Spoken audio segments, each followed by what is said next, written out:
بسم اللہ الرحمن الرحیم۔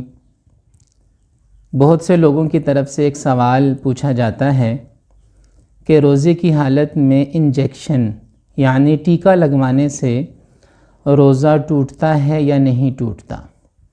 اسی طرح ضمنی طور پر ڈرپ کا بھی معاملہ ہے کہ ڈرپ لگوانے سے روزہ ٹوٹ جاتا ہے یا نہیں ٹوٹتا۔ اور چونکہ جیسا کہ آپ کے علم میں ہے کہ آج کل کرونا وائرس کی ویکسین بھی لگوائی جا رہی ہے، تو اس ضمن میں بھی یہ سوال پیدا ہوگا، کیونکہ یہ ویکسین بھی انجیکشن کے ذریعے انسانی جسم کے اندر منتقل کی جاتی ہے۔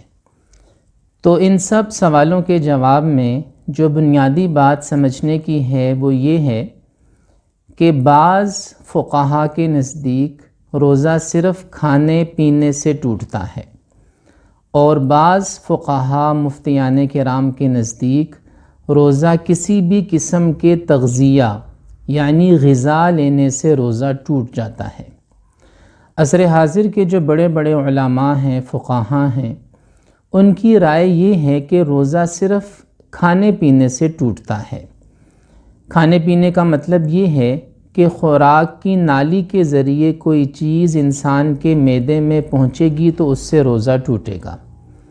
جب ہم اس اصول کو سمجھ لیں کہ روزہ صرف اکل و شرب سے یعنی کسی چیز کے کھانے یا پینے سے ٹوٹتا ہے، تو پھر یہ بات سمجھ میں آ جائے گی کہ انجیکشن لگوانے سے یا ڈرپ لگوانے سے یا ویکسین لگوانے سے روزہ نہیں ٹوٹے گا۔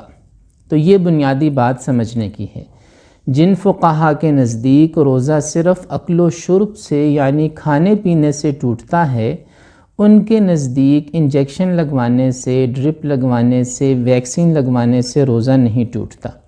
اور جن فقہا کے نزدیک روزہ تغذیہ سے یعنی غذا لینے سے ٹوٹ جاتا ہے، تو ان کے نزدیک انجیکشن سے، ڈرپ سے، ویکسین سے روزہ ٹوٹ جائے گا۔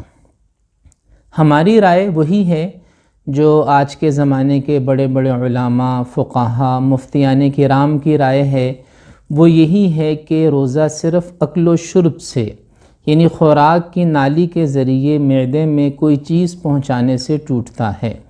لہٰذا ہماری رائے بھی یہی ہے، ہمارے بڑے مفتیان کرام آج کے زمانے کے، ان کی رائے بھی یہی ہے کہ انجیکشن لگوانے سے اور ڈرپ لگوانے سے اور ویکسین لگوانے سے یا حتیٰ کہ خون لگوانے سے بھی روزہ نہیں ٹوٹتا۔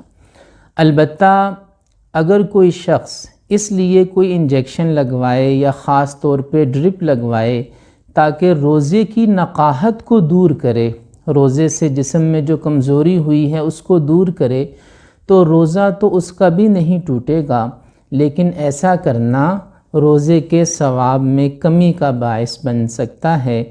اللہ تعالیٰ سے دعا ہے کہ وہ ہم میں سے ہر ایک کو دین کو سمجھ کر اس پر عمل کرنے کی توفیق عطا فرمائے۔ وآخر دعوانا ان الحمد للہ رب العالمین۔